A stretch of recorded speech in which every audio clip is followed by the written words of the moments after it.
करते थे, अब वो सब खत्म। अब बच्चों के हाथ में मोबाइल दे दिया, काम चल रहा है, स्मार्टफोन है उनके हाथ में। अरबी का एक शायर कहता है, लईसल यतीम मन इंतहा अबवाहु मिन हम्मिल हयाती व खल्लफाहु जलीला। यतीम वो नहीं है जिसके माँ बाप उसे छोड़ के चले गए। इन्नल यतीम हुवल लज़ी तलक़ा लहू उम्मन तखल्लत व मशगूला। अरे यतीम तो वो बच्चा है जिसकी माँ के पास उसके लिए टाइम नहीं है, जिसके बाप के पास उसके लिए टाइम नहीं है, जिसकी माँ ने, जिसके बाप ने मोबाइल देकर के अपनी जान छुड़ा ली है। बच्चे के हाथ में मोबाइल है, बच्चा मोबाइल के साए में पल बढ़ रहा है, मोबाइल उसको जवान कर रहा है। हालात ये है मेरे प्यारे साथियों, 8-8 साल की 9-9 साल की लड़कियों के भी बॉयफ्रेंड आपको मिल जाएंगे, 8-8 9-9 साल के लड़कों की गर्लफ्रेंड आपको मिल जाएंगी। समाज आज कहां जा रहा है, मुआशरा कहां जा रहा है मेरे भाइयों, हमारी सोच से भी बहुत आगे समाज जा रहा है। 8-8 साल के बच्चे, उनको भी गर्लफ्रेंड और बॉयफ्रेंड का मतलब पता है, और उनकी भी गर्लफ्रेंड्स हैं, उनके भी बॉयफ्रेंड्स हैं। ये 8-9 साल के बच्चों की बात। मेरे प्यारे साथियों, आज नौजवानों ने अपनी जवानी के मकसद को भुला दिया है।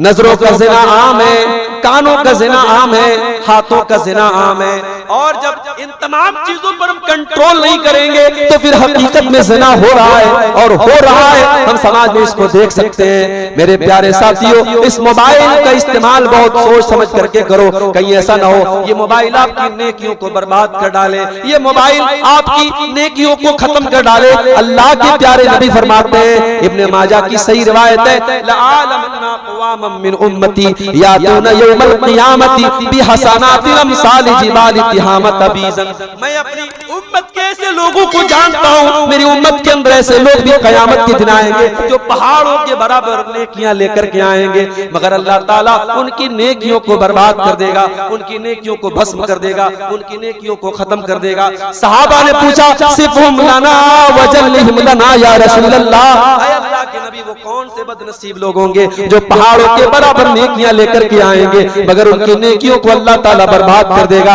आपने फरमाया, वो तुम्हारे भाई होंगे, वो कलमा पढ़ने वाले होंगे, वो नमाज पढ़ने वाले होंगे, वलाकिन्नहुम इज़ा खलौ बिमहारिमिल्लाहि इंतहकुहा, लेकिन उनके हाथ में स्मार्टफोन होगा। ये नबी ने तो नहीं कहा, मैं अपने हालात के हिसाब से मतलब बता रहा हूँ। नबी ने फरमाया, जब वो तन्हाई में होंगे तो अपनी तन्हाई में वो गलत काम करेंगे, वो नाजायज काम करेंगे। आज स्मार्टफोन सबके हाथ में, 3 साल के बच्चे से लेकर के 70 साल के बूढ़े के हाथ में मोबाइल है। मेरे प्यारे साथियों, आप हैं और आपके मोबाइल की स्क्रीन है, और रात का अंधेरा है, आप क्या देख रहे हैं, क्या सुन रहे हैं, या तो आप जानते हैं या आपका रब जानता है। अल्लाह के नबी फरमाते हैं, अकेले में गुनाह करने वाले, तन्हाई में गुनाह करने वालों की नेकियों को अल्लाह बर्बाद कर देगा। अपनी तन्हाई की हिफाजत करो। पब्लिक के सामने रो देना कौन सा कमाल की बात है? मस्जिद में बैठ के रो देना कौन सा कमाल की बात है? कमाल तो ये है जब कोई देखने वाला न हो, बंद कमरा हो और आप अल्लाह के बारगाह में हाथ उठा के अपने गुनाहों को याद करके रोएं और अपने गुनाहों पर शर्मिंदा हो। अल्लाह को अपने बंदे की वो अदा बहुत पसंद है। अल्लाह के नबी फरमाते हैं, क़यामत के दिन अल्लाह ताला जिन खुश नसीब बंदों को अपने अर्श का साया देगा, उन खुश नसीबों में एक वो बंदा भी होगा, वरजुलुन ज़करल्लाह खालियन फफ़ाज़त ऐना, जिसने अकेले में अल्लाह को याद किया, तन्हाई में अल्लाह को याद किया और उसकी आंखों से आंसू बहने लगे। उस बंदे के आंसू अल्लाह ताला को बहुत पसंद है। अल्लाह के नबी फरमाते हैं, ऐनानि ला तमस्सुहुमन नार, 2 आंखें ऐसी हैं जो जहन्नम की आग में नहीं जा सकती हैं। ऐनुन बातत तारुसु फी सबीलिल्लाह, एक वो आंख जो अल्लाह के रास्ते में चौकीदारी करती हो, जो रात में जागती हो, अल्लाह की सरहदों पर, इस्लाम की सरहदों पर पहरा देती हो। वअइनुन बकत मिन खशियतिल्लाह, और दूसरी आंख जिस आंख से अल्लाह के खौफ से आंसू बहता हो, जिस आंख से अल्लाह के डर से आंसू बहता हो, वो आंख जहन्नम में नहीं जाने वाली है। आज कहां गए वो लोग जो रातों में आंसू बहाते हो अल्लाह की बात? हजरत हंजला को देखो मेरे भाई, नई शादी हुई है, सुहाग रात है, शादी की पहली रात है, बीवी के साथ है, अल्लाह के नबी की तरफ से जिहाद का ऐलान आ जाता है। हजरत हंज़ला अपनी बीवी से कहते हैं कि मेरी बीवी, आज तो मेरी नई नवेली दुल्हन है, लेकिन अल्लाह के नबी की तरफ से जिहाद का ऐलान हो चुका है मेरी बीवी, तुझे छोड़ करके जाना पड़ेगा। शायर कहता है, जिहादे मोहब्बत की आवाज गूंजी, जिहादे मोहब्बत की आवाज गूंजी, कहा हंज़ला ने ये दुल्हन से अपनी इजाजत अगर दो तो जामे शहादत, इजाजत अगर दो तो जामे शहादत, लबों से लगाने को दिल चाहता है, इजाजत अगर दो तो जामे शहादत, लबों से लगाने को दिल चाहता है। मेरे प्यारे साथियों, हंज़ला बीवी से इजाजत लेकर के जंग के मैदान में जाते हैं। अभी उनके पास इतना टाइम भी नहीं है कि वो गुस्ल कर सके, वो नहा सके, वो अपनी नापाकी को दूर कर सके। उसी हालत में वो जंग के मैदान में जाते हैं और शहीद हो जाते हैं। अल्लाह के रास्ते में लड़ते लड़ते शहीद हो जाते हैं। जब लड़ाई खत्म होती है, जब जंग खत्म होती है, अल्लाह के नबी अपने शहीदों की लाशों को इकट्ठा कर रहे हैं। अचानक आप साहबा से कहते हैं, ओ मेरे साहबा, क्या तुम्हें हंज़ला की लाश नहीं मिल रही है? साहबा ने कहा, नहीं नहीं अल्लाह के नबी, हमें हंज़ला की लाश नहीं मिल रही है। आपने फरमाया, वो देखो मेरे हंज़ला की लाश है। ऐ मेरे साहबा, इन्नी अरल मलाइका तगसिल हंज़ला, ऐ मेरे साहबा, मैं फरिश्तों को देख रहा हूँ, वो हंज़ला को गुस्ल दे रहे हैं। हंज़ला के बाल भीगे हुए हैं, हंज़ला का बदन भीगा हुआ है, उनके बदन पर पानी पड़ा हुआ है। उनको गुस्ल देने वाले इंसान नहीं है, उनको गुस्ल देने वाले फरिश्ते। आज हंज़ला के जैसे नौजवान, आज हमारा नौजवान अपनी जवानी की कदर कीमत को भूल के बैठा है। हमारे नौजवान ने जिंदगी का मकसद पैसा कमाना समझ लिया है। याद रखो मेरे भाई, पैसा कमाना बुरा नहीं है, हमें पैसे वालों की जरूरत है। ये मस्जिदें नहीं बनेंगी अगर पैसे वाले न होंगे, ये मदरसे नहीं चलेंगे अगर ये पैसे वाले नहीं होंगे। हम तो जब अल्लाह के सामने दुआ करते हैं तो सबसे बेहतरीन दुआ जो कुरान में हमको सिखाई गई, हम क्या दुआ करते हैं? रब्बना आतिना फिद दुनिया हसना व फिल आखिरति हसना व क़िना अज़ाबन्नार। ऐ हमारे परवरदिगार, हमको दुनिया में भी भलाई अता फरमा और आखिरत में भी भलाई अता फरमा और हमें जहन्नम के अजाब से बचा ले।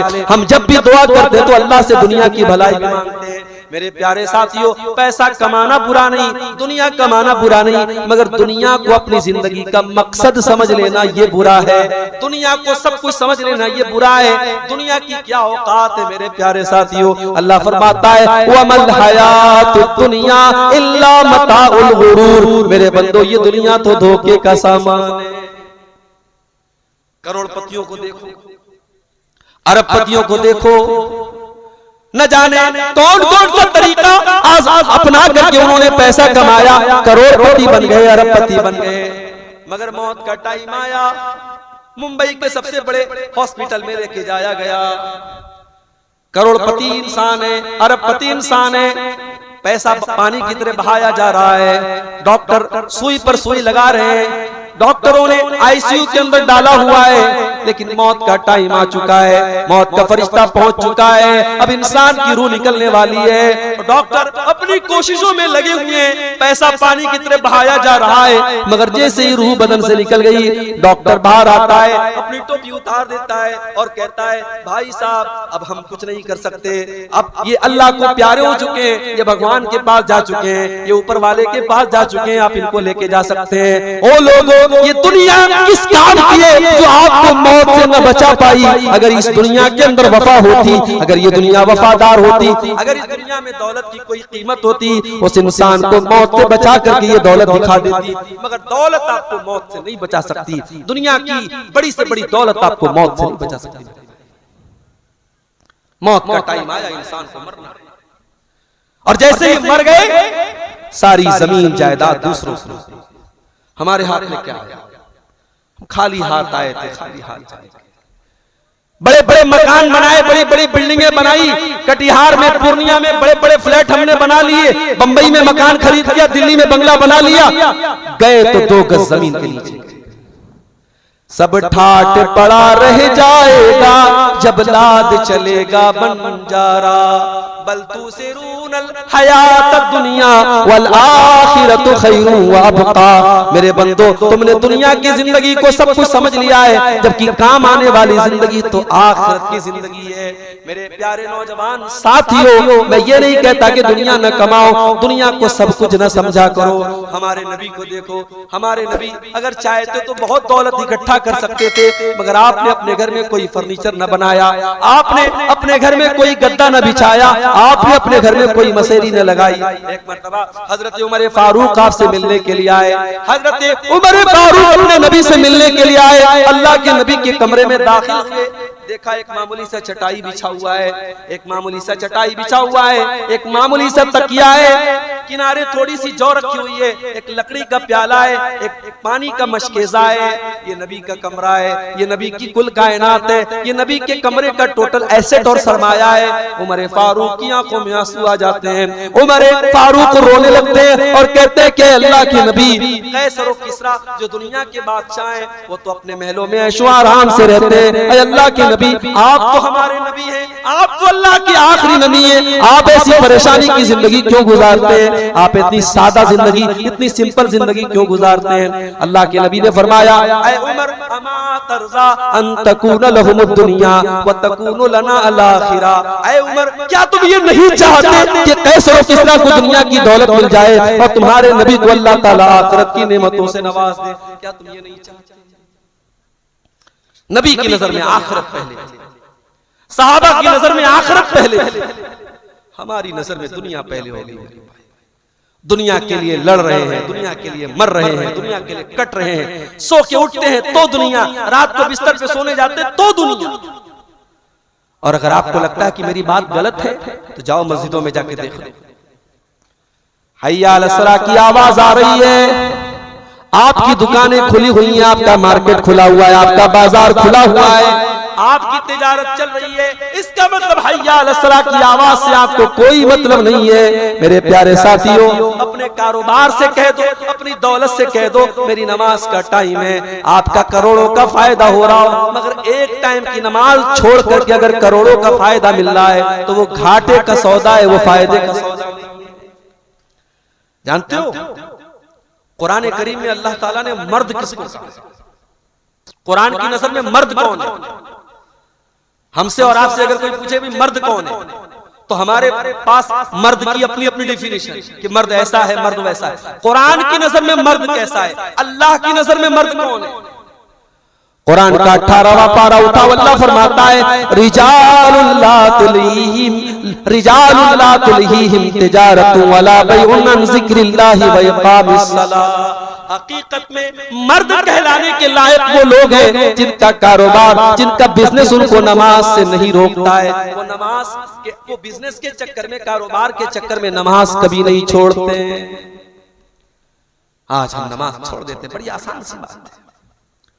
फजर की अजान हो रही है, मुअज्जिन कह रहा है अस्सलातु खैरुम मिनन नौम, नमाज नींद से बेहतर है। मुअज्जिन बेचारा चिल्ला के थक जाता है। हमने तो रात को 2-2 बजे तक मोबाइल पे वीडियो देखा है, हमने तो मोबाइल पर फिल्में देखी है, रात को 3 बजे तुम सोए हैं फजर की आजान में, और फजर की नमाज में हमारी नींद कहां से खुलेगी? मेरे प्यारे साथियों, आज मसला यही है, हमने दुनिया को अपनी जिंदगी का मकसद बना लिया है, और इसी बात का डर था अल्लाह के प्यारे नबी को अपनी उम्मत के बारे में आपने फरमाया था, मल फक्र अख्शा अलैकुम, ऐ मेरी उम्मत के लोगों, मुझे इस बात का डर नहीं है कि तुम फकीर हो जाओगे, तुम गरीब हो जाओगे, वलाकिन अख्शा अलैकुम दुनिया, मुझे डर तो इस बात का है कहीं तुम दुनिया के फितने में न पड़ जाओ। फतनाफसूहा कमा तनाफसूहा, तुमसे पहले की उम्मतें दुनिया को पाने के लिए लड़ा करती थी, मुकाबला किया करती थी, कहीं तुम दुनिया के चक्कर में एक दूसरे से लड़ाई न करने लगो, झगड़ा न करने लगो, और दुनिया के चक्कर में तुम हलाक न हो जाओ। हमारा नौजवान दीन से दूर इसलिए है मेरे भाई, क्योंकि उसने अपनी ताकत का मिसयूज करना शुरू कर दिया। बॉडी बना रहा है, जिम जा रहा है, इसके मसल, अपने मसल दिखा रहा है, मगर किस लिए? लोगों पर रोब झाड़ दे, लोगों को दबाने के लिए, अपनी ताकत का लोगों पर रोक जमाने के लिए इसने अपनी बॉडी को बनाया। याद रखो मेरे भाई, मैं आपसे कहता हूं कि आप जिम जाया करो, आप अपनी बॉडी को बनाओ। अल्लाह के नबी फरमाते हैं, अल-मोमिनुल क़विय्यु खैरुन व अहब्बु इलल्लाहि मिनल मोमिनिज़ ज़ईफ़। अल्लाह ताला को ताकतवर मोमिन कमजोर मोमिन से ज्यादा प्यारा है। अल्लाह को ज्यादा प्यारा है ताकतवर मोमिन। हर एतबार से ताकतवर बनो। और इसीलिए मैं नौजवानों से कहता हूँ गुटखा उठका मत खाओ। लोग सवाल पूछते, मौलवी साहब सिगरेट पीना कैसा है, मौलवी साहब बीड़ी पीना कैसा है, मौलवी साहब गुटखा खाना कैसा है, हराम है कि मकरूह है? अरे भाई, मकरूह और हराम वहां पूछा जाता है जहां डाउट हो। जिस सिगरेट के पैकेट पर लिखा है टोबैको कॉजेस कैंसर, जिस गुटखा के पैकेट पर कैंसर की तस्वीर बनी है और लिखा है कि गुटखा खाने से कैंसर होता है, तुम पूछ रहे हो कि वो जायज है कि ना जायज है? मेरा अल्लाह कुरान में कहता है, वला तुल्कू बिअयदीकुम इला तहलुका, अपने आप को हलाकत में न डालो। ये जिंदगी तुम्हारी अपनी नहीं है, ये जिंदगी अल्लाह ने दी है। ये जिंदगी अमानत के तौर पर तुमको मिली है, इस्तेमाल करने के लिए मिली है। इसीलिए इस्लाम के अंदर सुसाइड करना हराम है, खुदकुशी करना हराम है, आत्महत्या करना हराम है। हालात जितने भी बुरे आ जाएं, समस्याएं जितनी भी बड़ी आ जाएं, हर समस्या का हल है, हर प्रॉब्लम का सॉल्यूशन है, हर मसले का हल है। लेकिन इस्लाम के अंदर सुसाइड करने की इजाजत नहीं है। अगर कोई सुसाइड कर ले, अगर कोई आत्महत्या कर ले, तो मुसलमानों के उलमा को यह ऑर्डर है कि वो जनाजे की नमाज ना पढ़ाएं। आम लोग जनाजे की नमाज पढ़ ले, पढ़ा के दफन कर दे। जो मुसलमानों के बड़े लोग हैं, जो उलमा हैं, जो जिम्मेदार हैं, वो परहेज करें ताकि मैसेज चला जाए कि खुदकुशी करना ये सही नहीं है, खुदकुशी करना ये हराम है। मेरे प्यारे साथियों, जो गुटखा खा रहे हो, जो शराब पी रहे हो, जो तंबाकू का इस्तेमाल कर रहे हो, आप भी खुदकुशी कर रहे हो। जिसने फांसी के फंदे पे अपने आप को लटकाया, वो 10 सेकंड में मर गया, और तुम 10 साल में और 20 साल में अपने मरने का इंतजाम कर रहे हो। चले जाओ बंबई के कैंसर हॉस्पिटल में, आपको बड़ी तादाद में ऐसे लोग मिलेंगे जो गुटखा खा रहे थे और आज कैंसर में मुब्तला हो गए, जो सिगरेट पी रहे थे और आज कैंसर में मुब्तला हो गए। आप साइलेंटली, आप खामोशी के साथ, आप स्लोली धीरे धीरे आप अपने आप को मौत की तरफ ढकेल रहे हो। मेरे प्यारे नौजवान साथियों, इन तमाम गंदी आदतों से अपने आप को ताकतवर बनाओ, अपनी बॉडी को बनाओ, मजबूत बनाओ, मगर बॉडी का गलत इस्तेमाल नहीं। किसी पर जुल्म करने के लिए नहीं, किसी पर अत्याचार करने के लिए नहीं, किसी मजबूर को दबाने के लिए नहीं। ताकत का इस्तेमाल करो जालिम के खिलाफ, ताकत का इस्तेमाल करो मजलूम की हिमायत करने में। जहां ताकत का इस्तेमाल करने की जरूरत पड़े, जालिम के खिलाफ इस्तेमाल करो और मजलूम के सपोर्ट में। कभी अपनी ताकत से दूसरे पर जुल्म मत करो। अगर हमने किसी पर जुल्म सितम किया होगा, हमने किसी को मारा होगा, किसी का हक दबाया होगा, कल कयामत के दिन हमको देना पड़ेगा। मेरे प्यारे साथियों, आप बांग्लादेश चले जाएं, बांग्लादेश में आपका इंडिया का रुपया नहीं चलेगा, वहां टका चाहिए। आप नेपाल में चले जाएं, वहां इंडिया का रुपया, नेपाल में तो चल जाता है, चलो वहां पासपोर्ट का मसला नहीं है।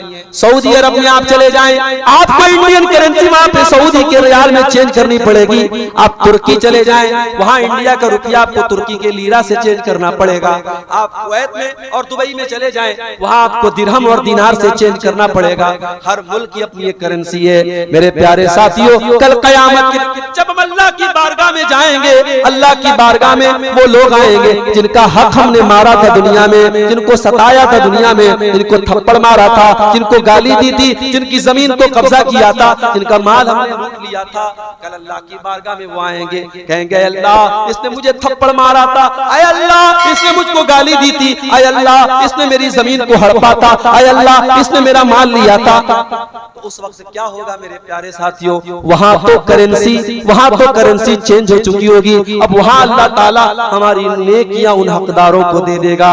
जिसको हमने थप्पड़ मारा वो नमाज लेके चला गया, जिसका हमने हक मारा वो रोजा लेके चला गया, जिसकी जमीन को हड़पा वो हज लेके चला गया। इंसान की नेकियां उनके दरमियान बढ़ जाएंगी। उसके बाद अल्लाह के नबी फरमाते हैं फिर भी कुछ कुछ लोग खड़े रहेंगे, अय अल्लाह इसने मेरा भी हक मारा है, इसने मुझे भी सताया है, इसने मेरे ऊपर भी जुल्म सितम किया है। अल्लाह के नबी फरमाते हैं कि अब उन लोगों के गुनाह इसके ऊपर लाद दिए जाएंगे। जो दुनिया से नमाज लेके गया था, जो दुनिया से रोजा लेके गया था, जो दुनिया से ज़कात और खैरात लेके गया था, आज दूसरों के गुनाह इसके ऊपर लाद दिए जाएंगे। और जब ये गुनाहों से भर जाएगा फतुरिहा फिन्नार, उसको घसीट करके जहन्नम में फेंक दिया जाएगा। मेरे प्यारे साथियों, हुकूकुल इबाद का मामला बड़ा खतरनाक है। कभी किसी का हक न दबाना, कभी किसी पर अत्याचार न करना, कभी किसी पर जुल्म न करना।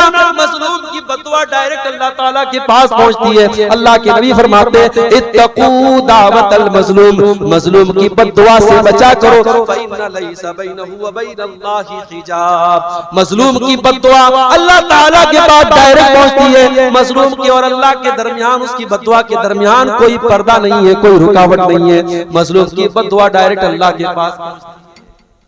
ताकत का इस्तेमाल कभी गलत मत करो, और अगर गलत किया है तो माफी मांग लो मेरे भाई।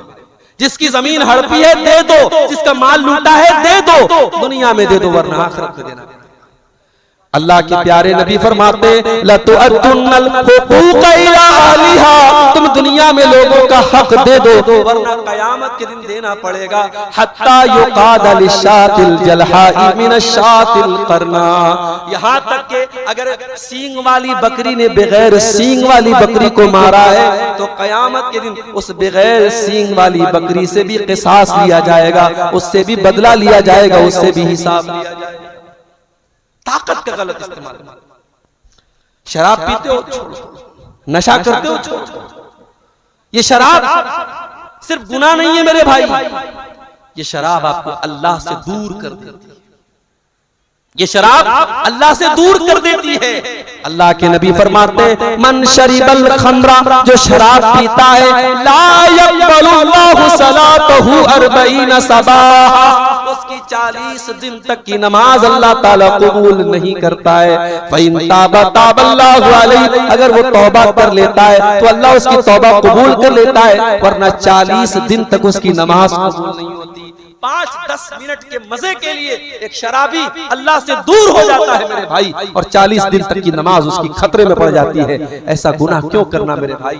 आज अफसोस की बात है शराब के अड्डों पर और शराब पीने वालों में हमारा मुसलमान बहुत आगे है। मेरे प्यारे साथियों, जिस मजहब ने 1400 साल पहले शराब बंदी कर दी, उसे नीतीश कुमार की शराबबंदी का ऐलान का इंतजार नहीं करना चाहिए। हमारे नबी ने तो 1400 साल पहले शराबबंदी कर दी, कुरान ने तो 1400 साल पहले शराब कर दी। एक मुसलमान को तो ऐसे भी शराब नहीं पीना चाहिए।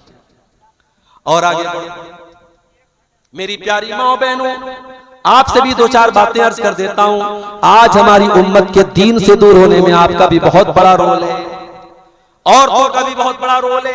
और औरतें दीन से दूर क्यों हैं, उसकी वजह भी आप समझ लीजिए मेरे प्यारे साथियों। आपके सीमांचल में मैं बहुत आता हूं, मैंने महसूस किया है आपके सीमांचल में अक्सर मस्जिदों में औरतों का इंतजाम नहीं है, औरतों का इंतजाम नहीं है। बल्कि बहुत सारे इलाकों में, गांव में ईद की नमाज में, ईद उल अजहा की नमाज में भी औरतों का इंतजाम नहीं है। मैं आपसे पूछता हूं कि आप अपने आप को अहले हदीस कहते हैं? सीना ठोक के कहते हैं कि साहब हम अहले हदीस हैं। अरे काहे के अहले हदीस? अगर अहले हदीस होते, मेरे नबी ने बड़े साफ अल्फाज में फरमाया कि ईद की नमाज में और ईद उल अजहा की नमाज में औरतों को लेके जाया करो। यहाँ तक पूछा गया अल्लाह के नबी अगर किसी औरत के पास चादर न हो, आपने फरमाया दूसरे की चादर लेके जाए मगर जाए। यहाँ तक आपने फरमाया अगर औरत नापाकी के आलम में अगर पीरियड से गुजर रही है तो पीरियड में भी वो जाएगी, मुसल्ले से दूर रहेगी, नमाज नहीं पढ़ेगी, मगर जब इमाम दुआ करेगा तो इमाम की दुआ में शामिल रहेगी। ओ सीमांचल के अहले हदीसों, तुमने कितना बड़ा जुल्म कर दिया अपनी औरतों के ऊपर। तुमने अपनी औरतों को ईदैन की नमाज के सवाब से महरूम करके रखा है। आज कितने गांव हैं जहां ईदैन की नमाज में अहले हदीसों के यहाँ औरतों का इंतजाम नहीं है। ठीक है, हमारे हनफी भाइयों के यहाँ उनके मौलवियों ने फतवा दे के रखा था कि अपनी औरतों को ईदगाह न लेके जाओ, अपनी औरतों को मस्जिद में न लेके जाओ। ये उनका फतवा था, ये अलग बात है। ये अलग बात है कि आज हालात के बदल बदलते धारे को देख करके हनफी उलमा का फतवा भी आना शुरू हो चुका है कि अगर मस्जिद में पर्दे का इंतजाम हो तो औरतें आ सकती हैं, मगर हम तो अहले हदीस थे मेरे भाई, हमने अपनी मस्जिदों को क्यों दीन से दूर रखा? मुझे कहने दीजिए, ये जलसे आपकी औरतों को दीनदार नहीं बनाएंगे। जलसे आपके यहाँ एक रस्म है, एक रिवाज है, एक फैशन है। औरतें आती हैं, सहेलियों से मिलती हैं, रिश्तेदारों से मिलती हैं, मार्केट करती हैं, बाजार करती हैं, घूमती हैं, फिरती हैं, चली जाती हैं। जलसों में आकर के औरतें दीन नहीं सीखती। आपको अपनी मस्जिदों में औरतों का इंतजाम करना पड़ेगा, और नहीं करोगे तो जो अंजाम हम भुगत रहे हैं, अररिया के भी वाकयात हमारे सामने आ चुके हैं, कटिहार से भी वाकयात हमारे सामने आ चुके हैं।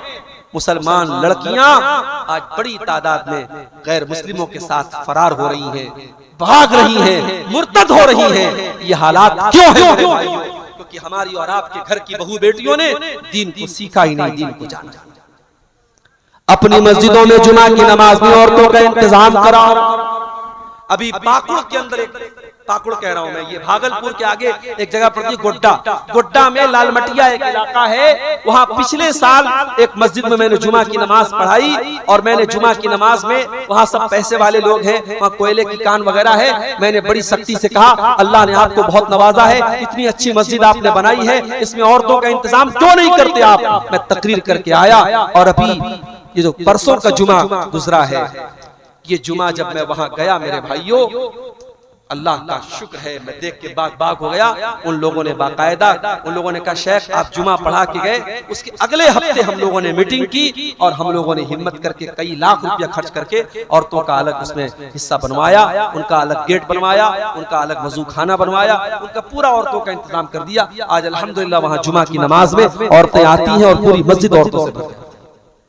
आपकी औरतें प्यासी है दीन की, और आप उनकी प्यास को नहीं बुझाते। आपकी औरतों को दीन की जरूरत है, और आप उनको दीन नहीं देते। ये साल में एक बार जलसा करा लेने से आपकी औरतें दीनदार नहीं हो जाएंगी मेरे भाई। जब आप जुमा की नमाज में औरतों का इंतजाम करेंगे, साल में 52 जुमा के खुतबे आएंगे, और 52 मर्तबा जब आपके घर की औरतें मस्जिद में आएंगी और दीन की बातें सुनेंगी, उनके अंदर दीन का शऊर पैदा होगा, और उससे हालात बदलेंगे। मेरे प्यारे साथियों, आज औरतों के दीन से दूर होने की वजह से बहुत सारे मसले पैदा हो रहे। जलसे में आ रही है, बाकायदा बिंदी लगा करके, मेकअप लगा करके, सज करके, संवर करके आ रही है। क्या आपने अपनी औरतों को वो हदीस नहीं सुनाई? अल्लाह के नबी फरमाते हैं, ला यक़बलुल्लाहु सलात इम्रातिन तततय्यबु लिहाज़ल मस्जिद। जो औरतें खुशबू लगा करके मस्जिद में आती हैं, उनकी नमाज अल्लाह ताला कबूल नहीं करता है। हत्ता तरजिया फतगसिल गुस्लल जनाबा, जब तक कि वो औरत वापस जा करके गुस्ले जनाबत न कर ले, वो गुस्ल न कर ले जो नापाकी के आलम में किया जाता है, वो गुस्ल करके अपने बदन से खुशबू का असर खत्म न कर दे, तब तक उस औरत की नमाज अल्लाह ताला कबूल नहीं करता है। आप अगर अपने घर की औरतों को ये हदीस सुनाए होते, और आपने इसके मुताबिक अपने घर का माहौल बनाया होता, तो आज आपके घर की औरतें, हमारे और आपके घर की औरतें इस तरीके से खुशबू लगा करके जलसों और प्रोग्रामों में आती। मेरे प्यारे साथियों, अल्लाह के नबी ने तो यहां तक फरमाया, आपने फरमाया 3 लोग ऐसे होंगे, ला यंजुरुल्लाहु अज़्ज़ा व जल्ला इलैहिम यौमल क़ियामा, क़यामत के दिन अल्लाह ताला उनकी तरफ देखेगा भी नहीं, उनसे बातचीत भी नहीं करेगा, उनकी तरफ रहमत की नजर से देखेगा भी नहीं।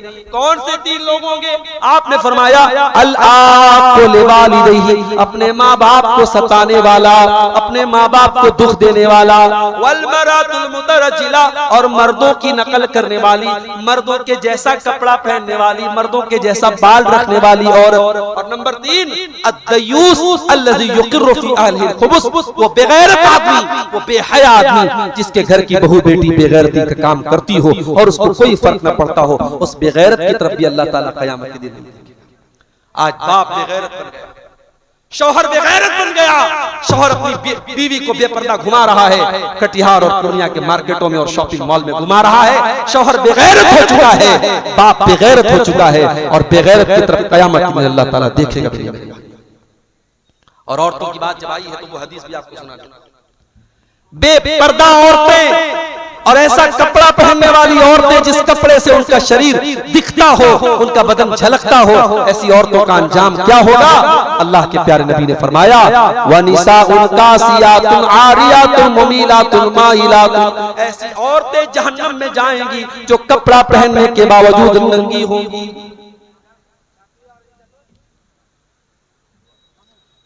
कपड़ा पहनने के बावजूद नंगी होंगी।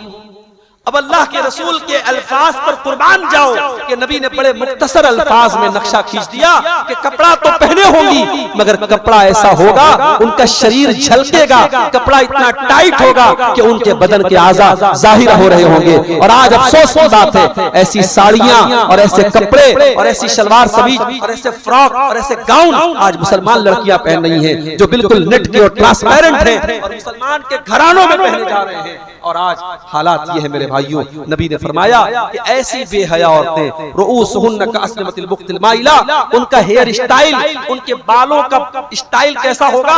बुख्ती ऊंट के कुहान की तरह होगा। और ऐसी औरतें मुमीलातुन माइलातुन, जब ये रास्ते में चलेंगी इनकी चाल का अंदाज भी बेहया औरतों की तरह होगा। बेहया औरत की चाल अलग होती है और हया वाली औरत की चाल अलग होती है। चलने का अंदाज बता देता है ये औरत हया वाली है कि बेहया औरत है। अल्लाह के नबी ने फरमाया कि ये बेपर्दा औरतें जब चलेंगी इनके चलने का अंदाज बड़ा बदकार औरतों की तरह होगा और ये गैर मर्दों को अपनी तरफ अट्रैक्ट करेंगी, आकर्षित करेंगी, खींचेंगी। आपने फरमाया ला यदखुलनल जन्नह, ऐसी औरतें जन्नत में नहीं जाएंगी। आज हमारी औरतों के दीन से दूर होने की वजह से भी मेरे प्यारे साथियों हम दीन से दूर हैं। ये एक सवाल आया है, जुमा की अजान कितनी मर्तबा होनी चाहिए, वजाहत के साथ बताएं। बहुत मशहूर मसला है। कहीं कहीं अहले हदीस मस्जिदों में 2 अजान आज भी हो रही है जो कि सही नहीं है। भाई हम अहले हदीस हैं तो हमें मुकम्मल अहले हदीस होना चाहिए। अगर आप ये कहते हैं कि हमारे बाप दादा करते चले आए, हमारे पिछले उलमा को क्या पता नहीं था, तो भाई तो फिर आप में और दूसरों में क्या फर्क है? जब हमारे सामने अल्लाह के प्यारे नबी की वाज़े हदीस मौजूद है कि नबी के दौर में 1 अजान होती थी जुमा, अबू बकर सिद्दीक के दौर में 1 अजान होती थी, उमर फारूक के दौर में 1 अजान होती थी, हजरत उस्मान गनी के दौर में 2 अजान शुरू, और वो दूसरी अजान भी मस्जिद में नहीं होती थी, मार्केट में होती थी। क्यों? लाउड स्पीकर का जमाना नहीं था, आबादी बढ़ चुकी थी मदीना की, लोगों को टाइम का पता नहीं चलता था, कारोबार चल रहा है, बिजनेस चल रहा है। तो 1 अजान हजरत उस्मान गनी ने अपने दौर में ज़ौरा नाम के मकाम पर मदीना के मार्केट में देने का हुक्म दिया। आज लाउड स्पीकर का दौर है, टाइम सबको पता है, आज कोई जरूरत नहीं है कि हम जो है इस तरीके का एहतमाम करें, लिहाजा 1 अजान काफी है। जुमा के दिन 1 ही अजान होनी चाहिए। खुतबे जुमा कितनी देर होना चाहिए, इसकी कोई पाबंदी हदीसों से तो नहीं मालूम होती है। अलबत्ता एक हदीस में अल्लाह के नबी सल्लल्लाहु अलैहि वसल्लम फरमाते हैं कि आदमी के अक्लमंद होने की निशानी ये है कि उसकी नमाज लंबी हो और उसका खुतबा मुख्तसर। इससे ये पता चलता है कि खुतबे जुमा जो है बहुत लंबा नहीं होना चाहिए। कहीं कहीं 1-1 घंटे का खुतबा जुमा होता है जो कि मुनासिब नहीं है, आधा घंटे का 25 मिनट का बिल्कुल मुनासिब है, हो जाए। और यहाँ इस हदीस का ये मतलब नहीं है कि जुमा की नमाज लंबी हो और जुमा का खुतबा उस नमाज से हल्का हो, बल्कि मतलब ये है कि जुमा का खुतबा आम खुतबों से थोड़ा बड़ा हो, जुमा का खुतबा आम खुतबों से, आम तकरीरों से कम हो और जुमा की नमाज आम नमाजों से थोड़ी बड़ी हो, इसका ये मतलब है। तो 20-25 मिनट का अगर खुतबा होता है तो इंशाअल्लाह वो बेहतर है, बहुत लंबा खुतबा देना मुनासिब नहीं। क्या मिंबर पर सिर्फ खुतबे मसनूना पढ़ करके नमाज के लिए खड़ा होना मुनासिब है, यानी उर्दू में कोई खिताब ना हो? देखिए ये भी बड़ा मसला है। हमारे हनफी भाइयों के यहाँ वो उर्दू में तकरीर अलग होती है, मिंबर से नीचे होती है, मिंबर पर सिर्फ अरबी में खुतबा होता है। अच्छा ये अजीब बात है कि इमाम अबू हनीफा का फतवा है कि नमाज में अगर किसी को अरबी ना आती हो तो उर्दू में कुरान पढ़ सकता है, फारसी में पढ़ सकता है। नमाज में तो कुरान उर्दू में फारसी में पढ़ सकता है, मगर मिंबर पर जो खुतबा है वो उर्दू में नहीं दे सकता। ये अजीब मंतिक है, जबकि नमाज तो इबादत है और इबादत में क़ियास नहीं चलता है, वहां तो हमें अरबी में ही पढ़ना चाहिए। और मिंबर पर जो खुतबा हो रहा है, खुतबे का मकसद है आवाम को समझाना, तो जो तरीका अहले हदीस क्या राय है वो बिल्कुल सही तरीका है कि हम शुरू और आखिर में अरबी में भी खुतबा देते हैं जो अल्लाह के रसूल की सुन्नत है, और बीच में हम उर्दू में पूरी तकरीर करते हैं ताकि जो खुतबे का असल मकसद है आवाम को दीन समझाना, वो मकसद भी पूरा हो जाए। तो इस तरीके से मिंबर के ऊपर ही अरबी में खुतबा और उर्दू में तकरीर करनी चाहिए, यही सही है। ये जो नीचे हट करके अलग से उर्दू में तकरीर करते हैं ये मुनासिब नहीं है। तो ये चंद बातें मैंने आपके सामने रखी हैं। दीन से हमारे दूर होने के असबाब पर हम उम्मीद करते हैं कि हम अपनी इस्लाह की कोशिश करेंगे, और ये जो असबाब बयान किए गए हैं इन असबाब को हम अपने अंदर से दूर करने की कोशिश करेंगे। अल्लाह ताला हमारे नौजवानों की इस्लाह फरमाए। रब्बुल आलमीन हमारे वो नौजवान भाई जो किसी भी किस्म के नशे में, किसी भी किस्म की बुरी लत में गिरफ्तार हैं, अल्लाह उन नौजवान भाइयों की इस्लाह फरमाए, उनको अपने नशे से अल्लाह ताला नजात अता फरमाए। हमारे वो नौजवान भाई जो मोबाइल को देख करके किसी गंदी आदत के शिकार हो गए हैं, अल्लाह उस गंदी आदत से उन्हें जल्द से जल्द तौबा करने की तौफीक अता फरमाए। हमारे वो नौजवान भाई जो किसी किस्म के हराम रिलेशनशिप में, चाहे वो लड़का हो चाहे वो लड़की हो, पड़े हुए हैं, अल्लाह उनको इस गलत काम से दूर रखे। और मैं गार्जियन हजरात से भी कहना चाहूंगा, लड़कियों की शादी की उम्र हो जाए, लड़कों की शादी की उम्र हो जाए तो एज सून एज पॉसिबल, जितना जल्दी मुमकिन हो उनकी शादी करा दीजिए। ये सहाबा का दौर नहीं है, ये नबी का दौर नहीं है, ये 2023 चल रहा है। ये मोबाइल का दौर है, ये इंटरनेट का दौर है, ये हराम रिश्तों का दौर है, ये फितनों का दौर है। इस दौर में अपने लड़कों और लड़कियों को फितने से बचाना है तो हमें निकाह को आसान करना पड़ेगा। सिंपल तरीके से, सुन्नत तरीके से आप जितना जल्दी मुमकिन हो लड़का लड़की शादी के काबिल हो जाएं, उनकी शादी कर दें। मैं दुआ करता हूँ अल्लाह हमारे वो नौजवान भाई जो शादी के काबिल हैं, हमारी वो नौजवान बहनें जो शादी की उम्र को पहुंच चुकी हैं, अल्लाह उनकी शादी के मामले को आसान कर दे। अल्लाह उनके गार्जियन को सुन्नत के तरीके पर उनकी शादी करने की तौफीक अता फरमाए। और जो जहेज के लालची हैं, जो जहेज के चक्कर में अपनी लड़के की शादी को रोके हुए हैं, अल्लाह ताला ऐसे वालिदैन को सही समझ अता फरमाए और जहेज के बगैर सुन्नत तरीके से, शरीयत के तरीके से उनको अपने बच्चों की शादी करने की तौफीक अता फरमाए। दुआ कीजिए अल्लाह हमारे फलस्तीन के मजलूम भाइयों की भी मदद फरमाए। रब्बुल आलमीन उनके खून को रायगा न होने दे, वो अपने हक के लिए, अपनी जमीन के लिए, अपने वतन के लिए और मस्जिद अक्सा के लिए लड़ रहे हैं, अल्लाह उनकी मदद फरमाए। रब्बुल आलमीन उन पर जुल्म करने वालों को उनके अंजाम तक पहुंचाए। अल्लाह हमारे मुल्क की, हमारे वतन की भी हिफाजत फरमाए। अल्लाह हमारे मुल्क को जालिमों के जुल्म से, शरीरों के शर से, फिरका परस्तों की फिरका परस्ती से महफूज रखे। रब्बुल आलमीन हमारे उलमा की भी हिफाजत फरमाए। हमारे तमाम वो उलमा और मुकर्रिरीन जो दीन का काम कर रहे हैं, जो किताब व सुन्नत की रोशनी को फैला रहे हैं, अल्लाह उनको हर शर से, हर बुरी साजिश से, हर मक्कारी से अल्लाह उनकी हिफाजत फरमाए। रब्बुल आलमीन हमें अपने दीन का काम करने की तौफीक दे, जब तो दुनिया में जिंदा रखे, इस्लाम पर जिंदा रखे और हम सब का खातिमा ईमान पर हो। आमीन। रब्बना तक़ब्बल मिन्ना इन्नका अंतस समीउल अलीम व तुब अलैना इन्नका अंतत तव्वाबुर रहीम। व सल्लल्लाहु तआला अला नबीना मुहम्मद व अला आलिहि व सहबिहि अजमईन। वस्सलामु अलैकुम व रहमतुल्लाहि व बरकातुहू।